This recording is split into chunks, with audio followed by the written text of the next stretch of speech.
masih surat At-Taghabun. Kita sudah selesai sampai ayat yang ke-10. Betul? Betul ya? 10 kan? Berarti kita tinggal menyebutkan faidah-faidah, pelajaran-pelajaran yang bisa kita petik dari ayat yang tersebut.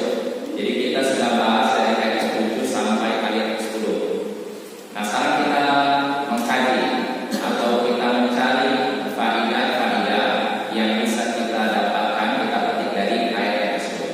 Ya, kita baca ayatnya, baru kita ambil faidah yang bisa kita ambil dari ayat tersebut ya. Za'amal ladzina kafaru an la yub'atsu. Orang-orang kafir menganggap, mengira bahwasanya mereka tidak akan dibangkitkan. Qul bala wa rabbi, katakan wahai Rasul, tentu demi Tuhanku, la tu'aduna, kalian pasti dibangkitkan. Tsumma la tunabba'unna bima 'amiltum, lalu kalian pun pasti akan dikabarkan tentang apa yang pernah kalian kerjakan. Wa dzalika 'ala Allah yasir, dan itu amat mudah bagi Allah. Nah, sekarang kita berusaha Bapak, kita belajar di ini di kampus. Biasanya ini apa faedahnya? Di sini Allah katakan orang-orang kafir menganggap, mengira bahwasanya mereka tidak akan dibangkitkan. Orang-orang kafir mengira, menganggap bahwasanya mereka tidak akan dibangkitkan. Apa pelajaran yang bisa kita petik dari kalimat tersebut? Kita ini istilahnya munaqasyah, istilahnya mudah saling diskusi lah. Apa pelajaran yang bisa kita petik dari kalimat tersebut? Orang-orang kafir mengira atau menganggap bahwasanya mereka tidak akan dibangkitkan di hari kiamat. Apa pelajaran yang bisa kita petik dari kalimat tersebut? Ada yang tahu? Orang-orang kafir itu tidak mempunyai ilmu, mereka hanya mengatakan mengira-ngira. Ya, orang-orang kafir ketika menolak kebangkitan manusia dari kubur, mereka menolak demikian berdasarkan prasangka, perkiraan, dugaan, bukan pengetahuan. Jadi mereka tidak yakin 100% bahwa apa hal yang ada. Mereka masih mengira-ngira, menduga-duga, baru berdasarkan prasangka. Sebagaimana sudah kita singgung, Allah sebutkan dalam surat An-Najm, iyattabi'una illa dhanna wa inna dhanna wa ma tahwal anfus. Sesungguhnya orang kafir itu hanyalah mengikuti prasangka. Orang-orang kafir itu hanya mengikuti prasangka dan apa yang diinginkan oleh hawa nafsu mereka. Jadi orang kafir ketika menolak Islam bukan berdasarkan kepastian dan pengetahuan, tapi cuma berdasarkan dugaan, perkiraan. Ya, ini Bapak ya.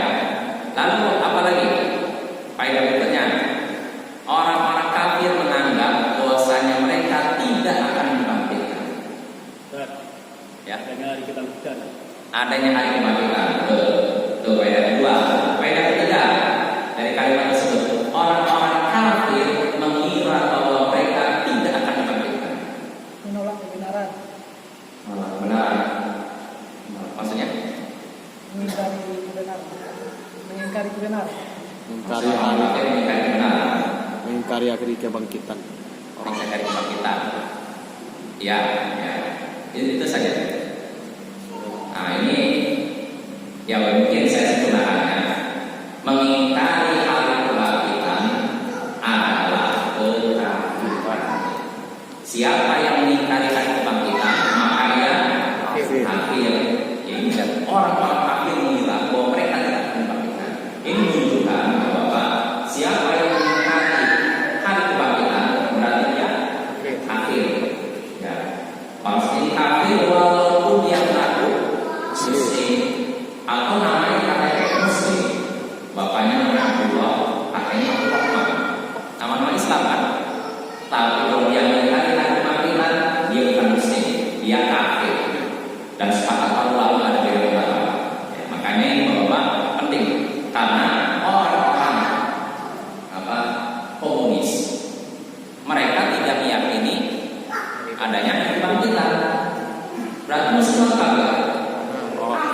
Yang walaupun nama mereka sekali lagi nama Muslim, ya, mereka malah kebangkitan. Ya. Ini perlu kita yakini, tidak diragukan lagi. Jadi kalau ada orang, bahkan ini perkara yang bukan perkara yang sama dalam sholat tarawih. Sebodoh-bodohnya Muslim, nggak mungkin mengingkari kebangkitan. Maka kalau seorang sekali lagi di Indonesia, apalagi di Arab, sampai nyata ada itu surga neraka. Tidak ada itu kebangkitan manusia dari kubur. Kalau kita mati ya sudah mati, nanti mungkin rohnya berubah menjadi harimau misalkan, berubah menjadi kucing. Nah orang seperti ini sudah mengingkari hari kebangkitan, berarti dia kafir, bukan Muslim. Dan ini beriman kepada hari kebangkitan, meyakini hari kebangkitan termasuk rukun iman. Rukun iman kan ada berapa? Nah, berarti masuk rukun iman ke berapa? 5 ya. Beriman kepada hari akhir, hari kiamat. Di antara isi keimanan kita pada hari akhir, di antaranya kita meyakini kebangkitan manusia dari kubur. Ini harus kita yakini, Bapak ya.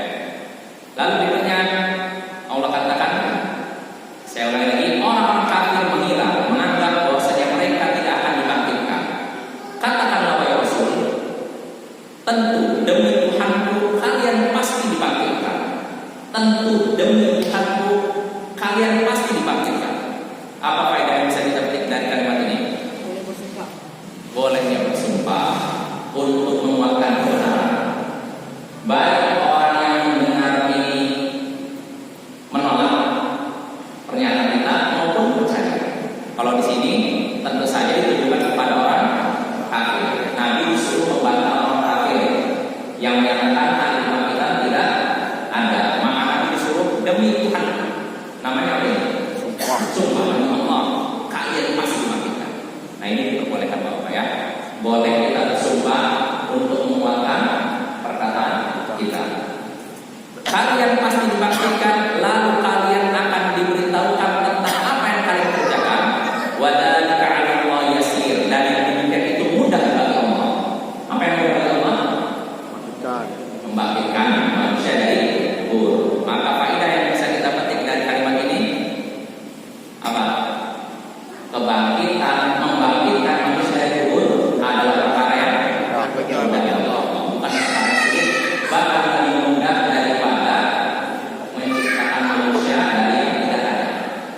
Kalau menciptakan manusia dari yang tidak ada, ini lebih sulit.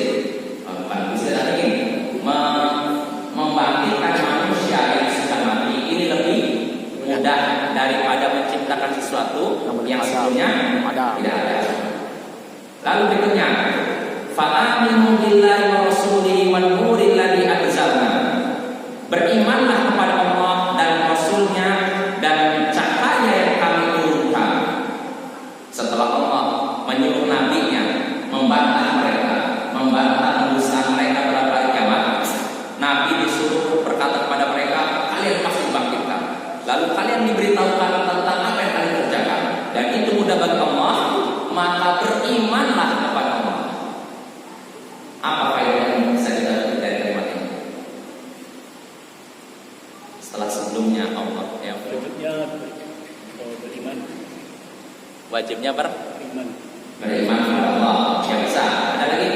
Mengajak Allah memberikan solusi setelah diberikan peringatan-peringatan. Allah berikan solusi.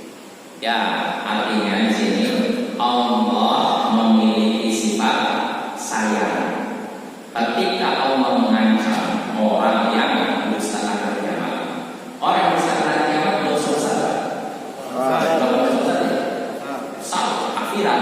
Tapi walaupun begitu Allah tetap menawarkan mereka untuk taubat. Setelah Allah mengancam, Allah berimanlah. Ya, jadi tidak cuma mengancam, Allah juga menawarkan taubat.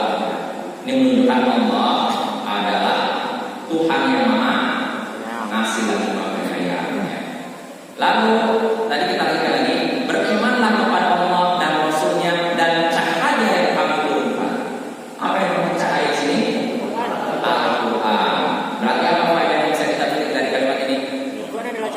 Al-Quran adalah cahaya, Tunjuk.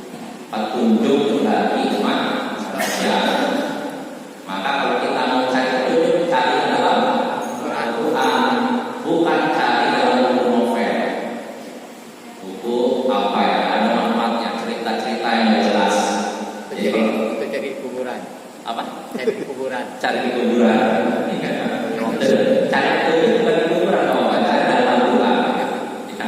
Makanya Syekhul Islam kemudian dia berkata, "Faman talaba al-huda bi ghairi Qur'an dhal." Siapa yang mencari petunjuk dengan selain Al-Quran, maka dia sesat. Di Bapak-bapak dan ibu, kalau kita ingin cari hidayah, kalau misalnya orang, kenapa kamu maksiat terus? Ya, saya belum dapat hidayah. Nah, ada gitu kan? Maka pertanyaannya, kapan kamu dapat hidayah kalau begitu? Kalau cuma gitu saja. Kalau kamu ingin dapat hidayah, berarti harus dijemput hidayahnya. Di antaranya dengan apa? Baca Quran dan beribadah. Nah, ini, jadi ini santri juga nih. Kalau kalian ingin menjadi orang yang soleh, yang berbakti kepada orang tua, kepada agama dan bangsa negara, kalian harus mempelajari Al-Quran.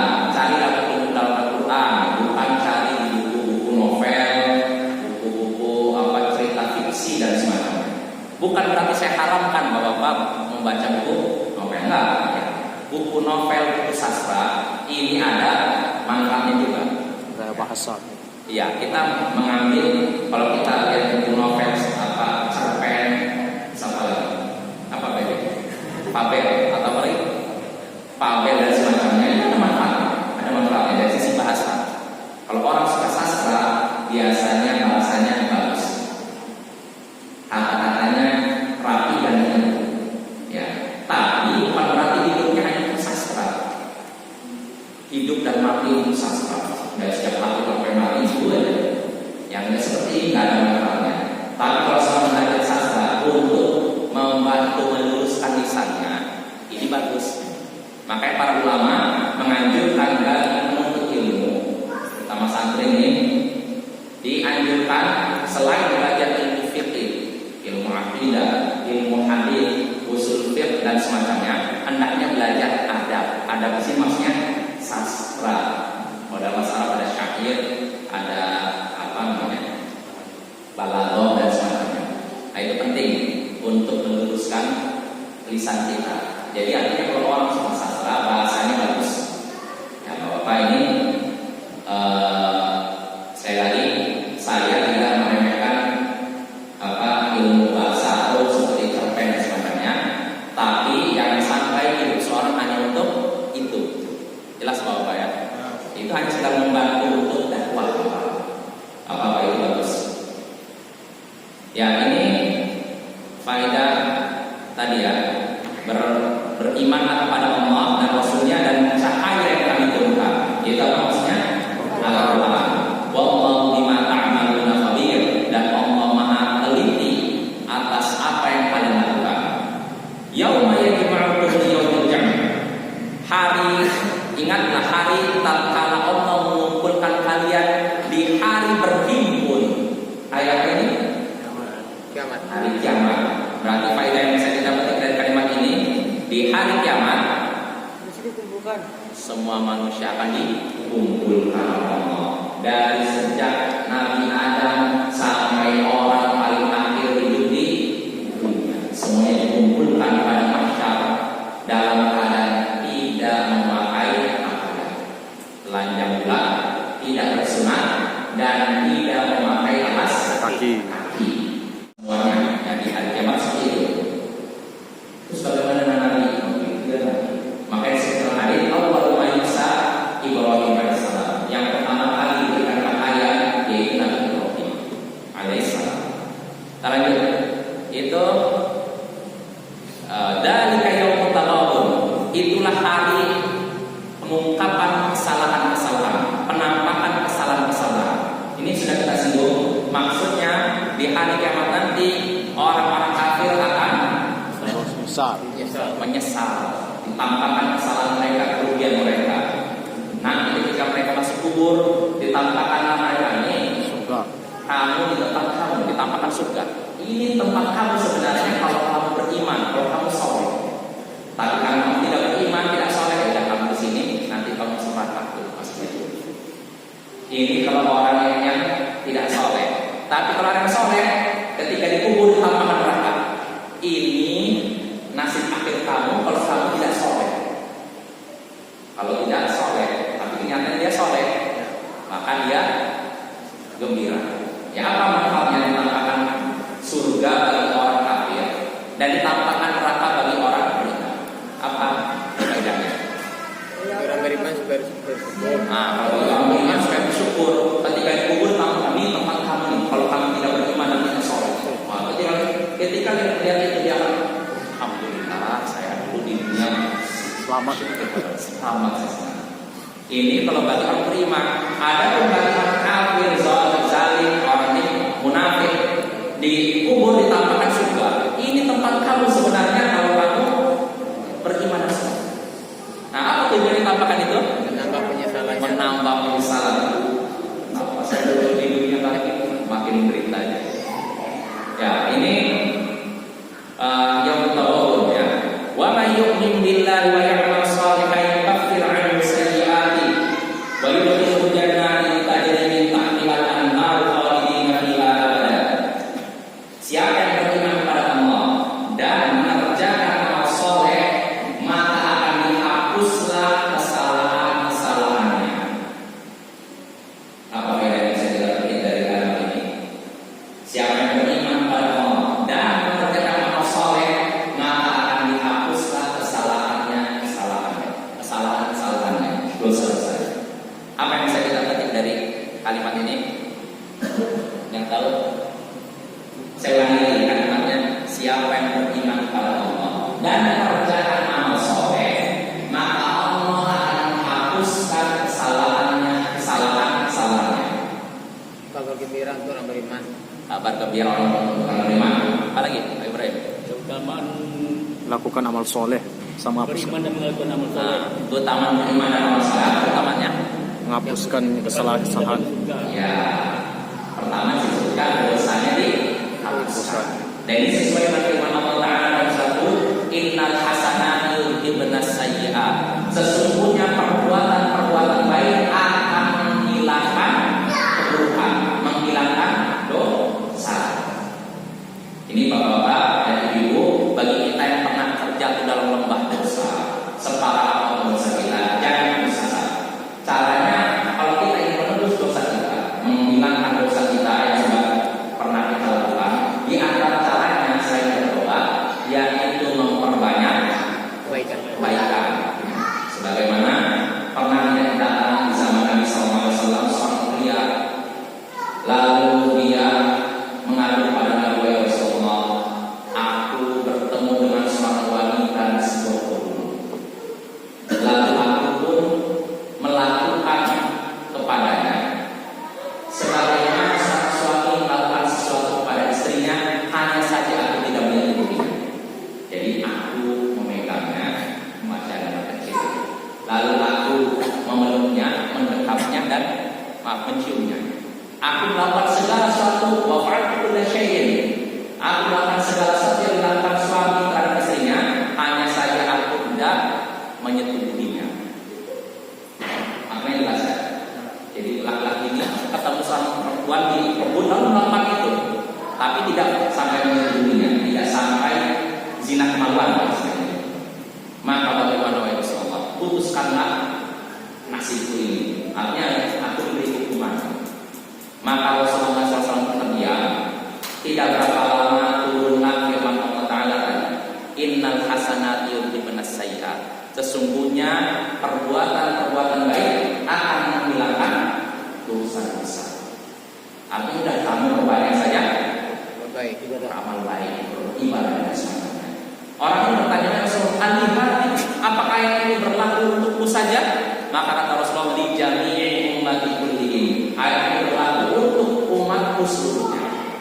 Hal ini berlaku untuk kita juga, bahwa bagi kita yang pernah terjatuh dalam perbuatan dosa, cara menghapus dosa tersebut selain bertobat, yaitu dengan melakukan kebaikan, melakukan amal soleh, ibadah dan semacamnya.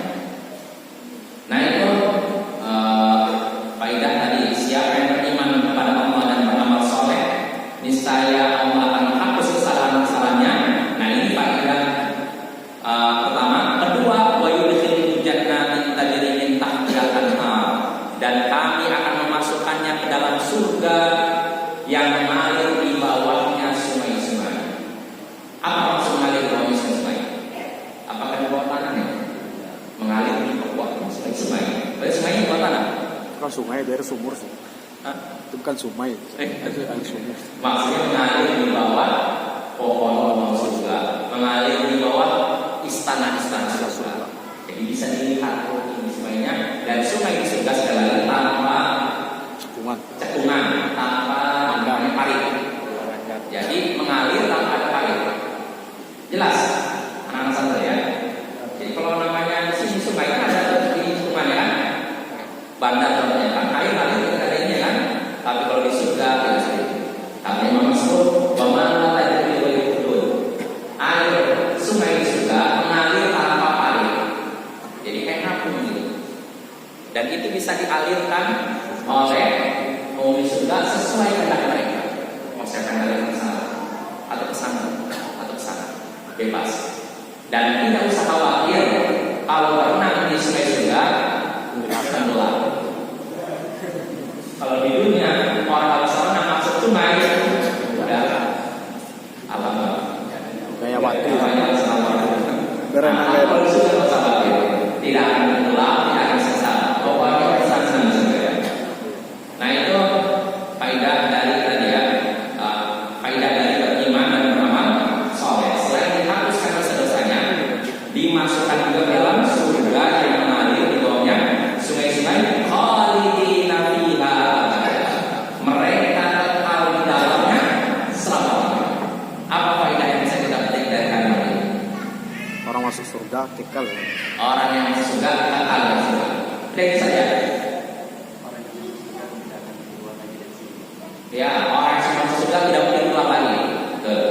Ya, karena kan pernah ada cerita yang sudah pernah saya jelaskan. Ada kisah dari senior dari orang-orang. Kalau seorang tua, ada orang tua melalaikan anaknya. Orang tuanya lagi ibadah, rajin sholat, rajin apa. Anaknya tidak sholat, tidak soleh, dibiarkan saja. Nanti katanya di hari kiamat, si orang tua ini, si anaknya akan masuk neraka, dan orang tuanya masuk surga. Nah, nanti si anak tidak disuruh masuk neraka. Ini cerita dari orang-orang ya. Si anak masuk neraka, makanya dia protes, ya Allah, kok saya masuk neraka?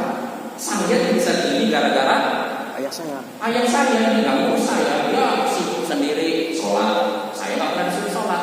Dia baca Quran sendiri, saya nggak pernah disuruh baca Quran. Saya nggak rela masuk neraka sampai ayah saya juga masuk neraka.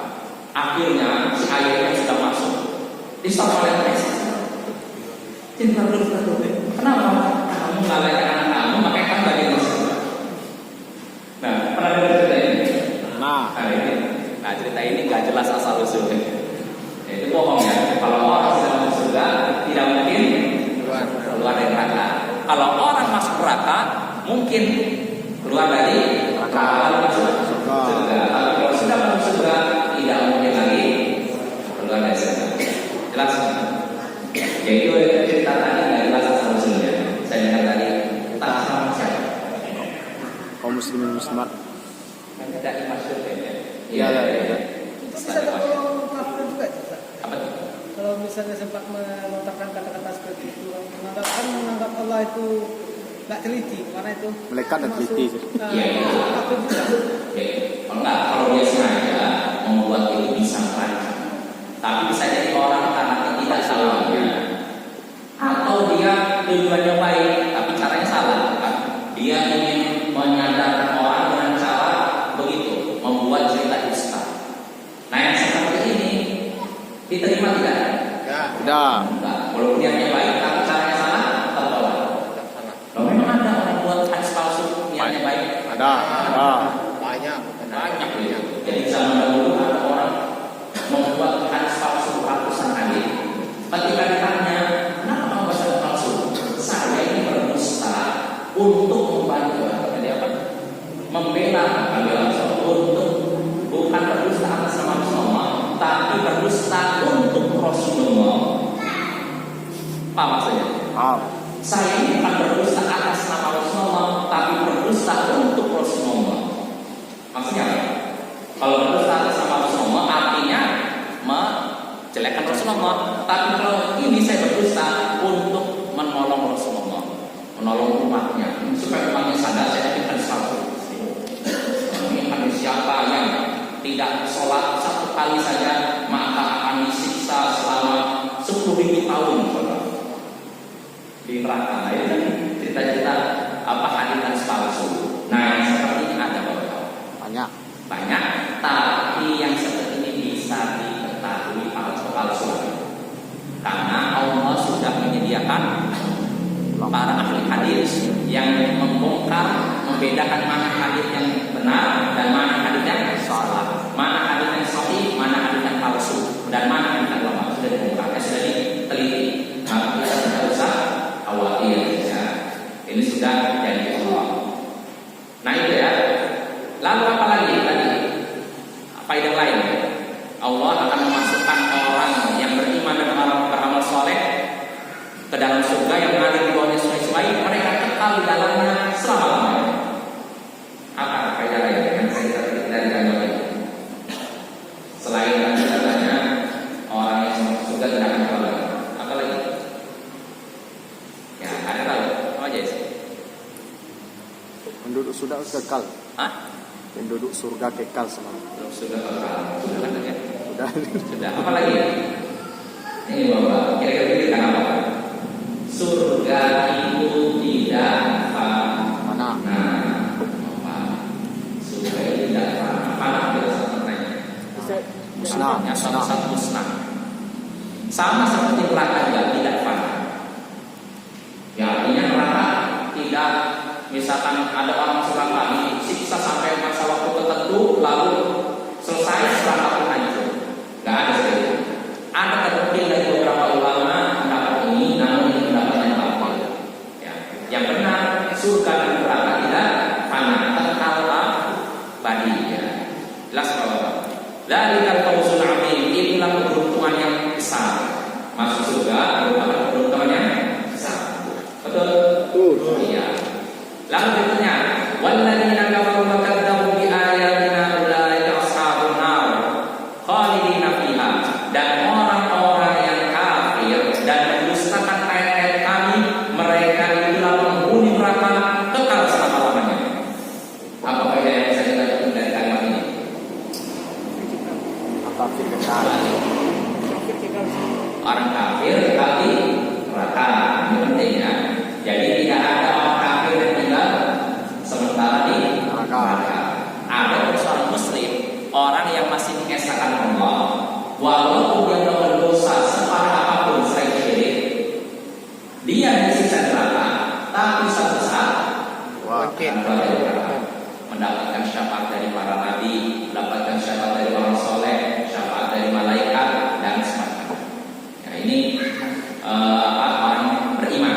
Ada orang kafir ketika masuk neraka, wa ma biqalidina minha, mereka tidak akan keluar selama-lamanya. Sudah terus di situ disiksa berabad-abad lamanya dan selama-lamanya. Ya. Nah inilah beberapa faedah yang bisa kita petik dari ayat ke-7 sampai ayat ke-10. Nah sekarang kita masuk ayat yang baru, ayat ke-11 ya. A'udzu billahi minasyaitonir rajim. Ma asaba min musibatin illa bi'iznillah wa man yu'min billahi yahdi qalbah wallahu bikulli syai'in 'alim. Wa athi'u Allah wa athi'u Rasul. Fa in tawallaytum fa innama 'ala rasulina al-balaghul mubin. Allahu la ilaha illa hu wa 'ala Allahi falyatawakkalul mu'minun. Ma asaba min musibatin illa bi'idznillah. Tidak satu musibah pun yang terjadi kecuali dengan izin Allah. Wa may yu'min billahi yahdi qalbah. Dan siapa yang beriman kepada Allah, maka Allah akan memberikan petunjuk ke dalam hatinya. Wallahu bikulli syai'in 'alim. Dan Allah Maha mengetahui segala sesuatu. Nah, kita bahas ini Bapak, Ibu-ibu. Allah katakan tidak ada satu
Nah, kalau kita yakin seperti itu, sikap perasaan kita jadi apa?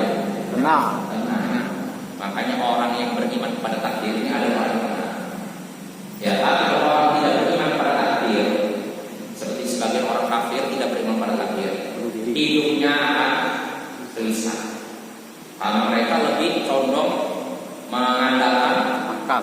kecerdasan mereka, kegigihan mereka dalam bekerja.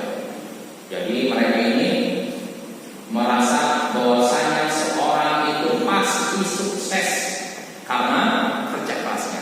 Semata-mata kerja keras, orang akan sukses semata-mata karena kerja keras, bukan karena campur tangan pihak yang lain. Hah?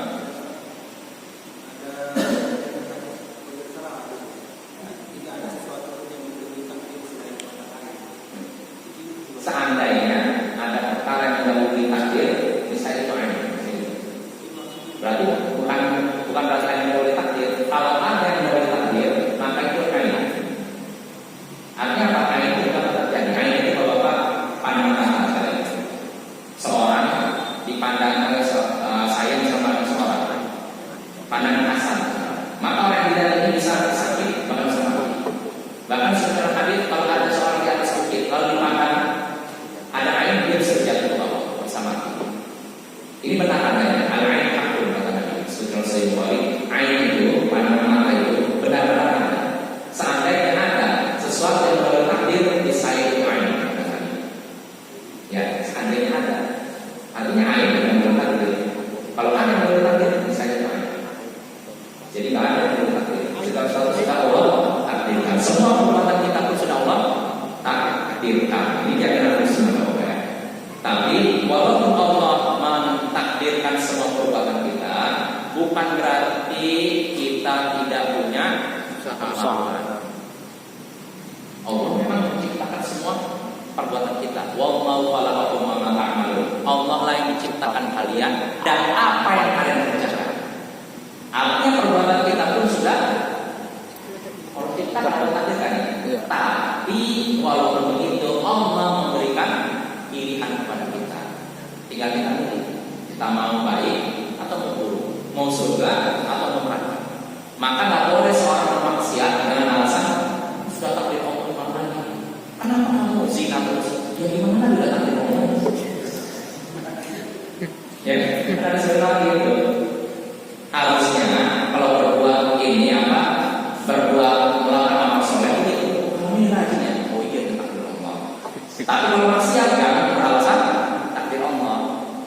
Kalau orang yang seperti itu, ketika dia berhasil, saya kalau bekerja keras saya. Tapi kalau gagal, takdir Allah. Kalau lagi sakitnya dia tunjuk Allah. Tapi kalau lagi sukses, tunjuk dia. Nah ini nggak boleh ya. Sombong, sebut ada yang buruk. Ya, jadi kita pakai pemahaman Allah menciptakan semua perbuatan kita, tapi walaupun begitu Allah memberikan kita kemauan, pilihan. Tinggal kita pilih mana. Kita tidak terpaksa. Allah memberikan pilihan. Buktinya apa? Kita punya pilihan, punya kemauan. Seandainya di depan saya atau di depan inilah Naufizal disediakan dua piring, yang satu rendang, yang satu hijau. Kira-kira dipilih Naufizal Jawi. Takdir Allah ini. Atau memilih rendang. Rendang kan? Ini menunjukkan manusia punya pilihan, kemauan kan? Jadi tidak terpaksa. Maka kalau ada orang bermaksiat dengan alasan takdir, ini tidak bisa diterima. Ya, kembali lagi ya. Jadi tidak ada satu musibah pun yang terjadi kecuali dengan izin Allah, kecuali berdasarkan keputusan Allah. Wa may yu'min billahi yahdi qalbah. Dan siapa yang beriman kepada Allah, niscaya Allah akan memberikan hidayah ke dalam hatinya. Siapa yang beriman kepada Allah, Allah akan memberikan hidayah ke dalam hatinya. Siapa yang beriman kepada Allah? Maksudnya apa?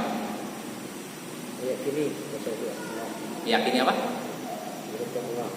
Takdir Allah. Ada lagi yang lain? Iya, betul yang disampaikan Pak Ismail. Di sini disebutkan oleh Imam Ali, wa may yu'min billah, siapa yang beriman kepada Allah, fi qaulihi, dalam ucapannya,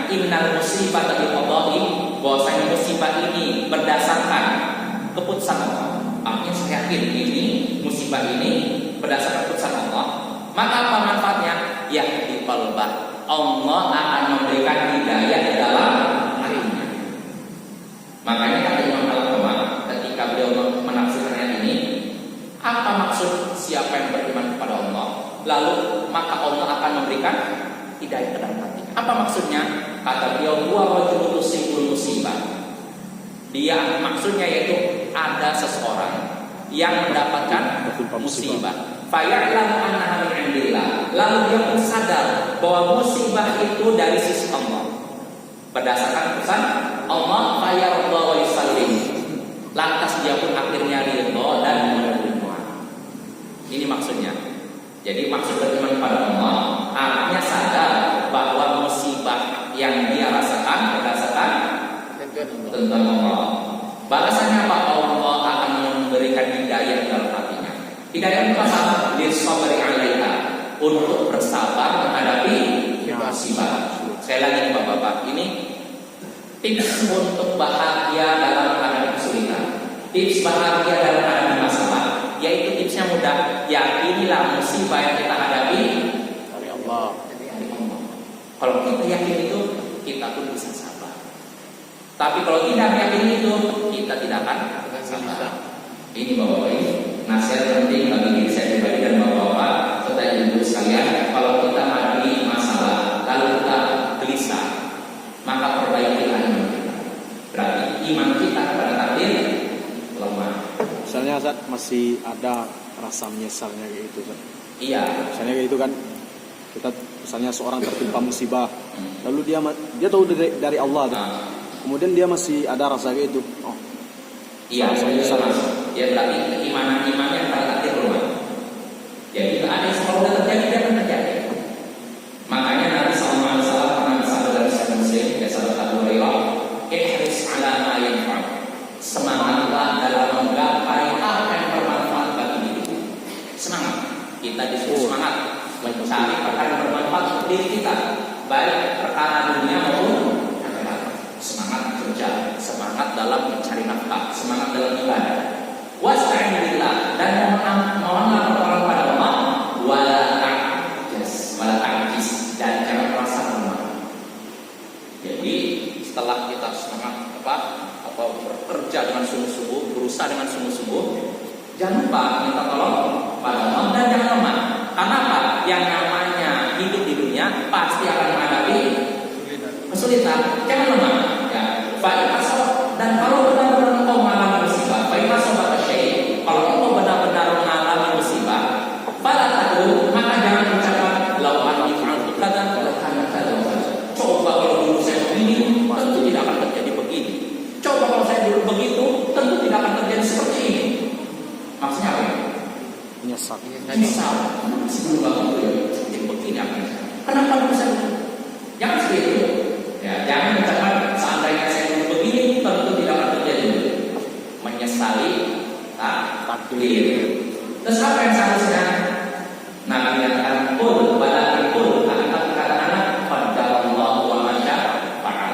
Katakanlah apa yang Allah menetapkan, apa yang Dia kehendaki. Ini takdir Allah. Jangan ada istilah menyesal. Jelas apa ya? Jadi ketika kita mengalami musibah, sadarlah bahwa musibah ini keputusan dari Allah. Kalau kita sadar itu, maka Allah akan memberikan hidayah dalam hati kita. Untuk apa? Untuk sabar. Ya, jadi sabar dulu. Inna Allah. Jadi itu tidak mudah. Ya, memang. Karena dalam kondisi sakit, kan? Iya. Orang akan berusaha bagaimana cepat sembuh, walaupun dengan berbagai cara. Itu Oh iya. memang Ya. kesabaran itu memang ternyata. Oh iya. Makanya sebutkan dalam sebuah sekarang itu as-sabru murmadatu sabar itu pahit rasanya, namun manis hasilnya. Kurang lebih pahit, artinya kita mungkin mau sabar tapi kenyataan pahit karena musibah, karena sakit. Contohnya sakit dia. Kadang orang gimana gitu, atau sakit hati, lebih baik pada dia sakit hati. Sampai ya, orang kena sakit gigi udah kalau sana ya kan, itu baru sakit gigi belum sakitnya parah. Yang jelas bahwa tanda seorang beriman pada takdir, iman pada takdir sempurna yaitu sabar. Dan yang namanya sabar definisinya ya, habsun nafs, menahan hati untuk tidak marah, menahan lisan untuk tidak berkeluh kesah, dan menahan anggota badan untuk tidak melakukan perbuatan yang haram. Menahan hati untuk tidak marah ketika datang musibah, ditahan. Jangan terasa kesal, dongkol, dan menahan lisan tidak berkeluh kesah. Contoh, apa yang saya begini? Hidup ini sulit, ekonomi sangat sulit. Tidak ada perdagangan, tidak ada penjual atau pembeli datang. Sudah berapa hari sejak seminggu lalu dan sekarang kosong terus di kedai lain. Ngomong datang orang melulu, datang melulu terus saya melulu. Nah, maksudnya tidak sabar. Lalu sabar juga menahan anggota badan untuk tidak melakukan perbuatan yang haram.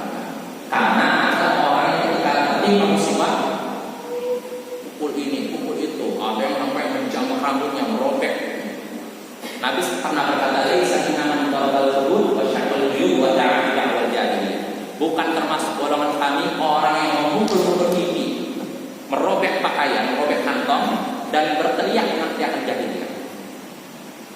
Bukan termasuk golongan kami orang yang memukul-mukul pipi. Maksudnya apa? Ketika musibah, seperti orang Cina, kan mereka menangisi kematian dengan ada lagi orang pakai pisau, bukan orang sabar.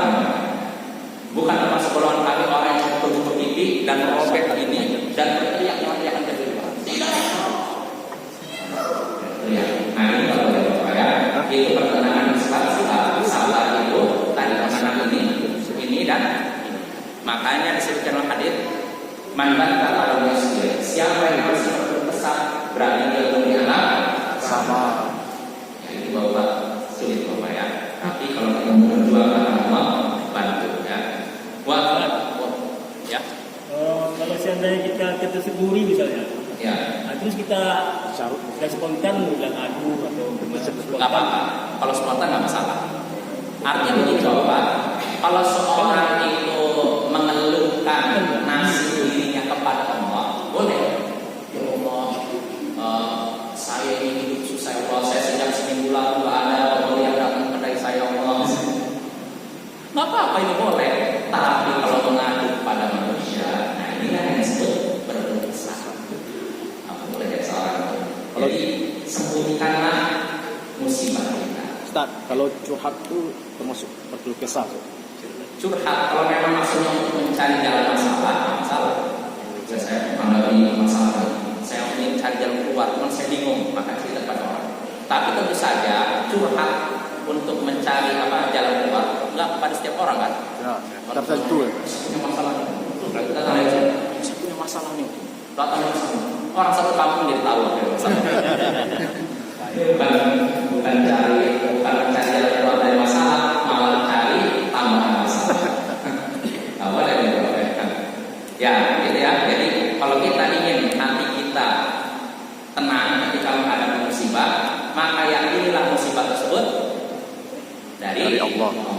Disebutkan dalam Sahih Muslim, Nabi sallallahu alaihi wasallam bersabda, "Wa man yatasabbar yusabbihullah." Siapa yang sabar, maka Allah pun akan memberikan sabar. Ya, bersabar ya. Walaupun sulit, tapi kalau kita yakin kalau kita sadar manfaatnya, kita akan berusaha untuk sabar ya. Wa mau diberi syai'in alim, dan Allah Maha mengetahui segala sesuatu. Yang penting saja Bapak, anak muda dan habis kita sampai sini. Insyaallah pada pertemuan berikutnya kita lanjutkan ayat 12.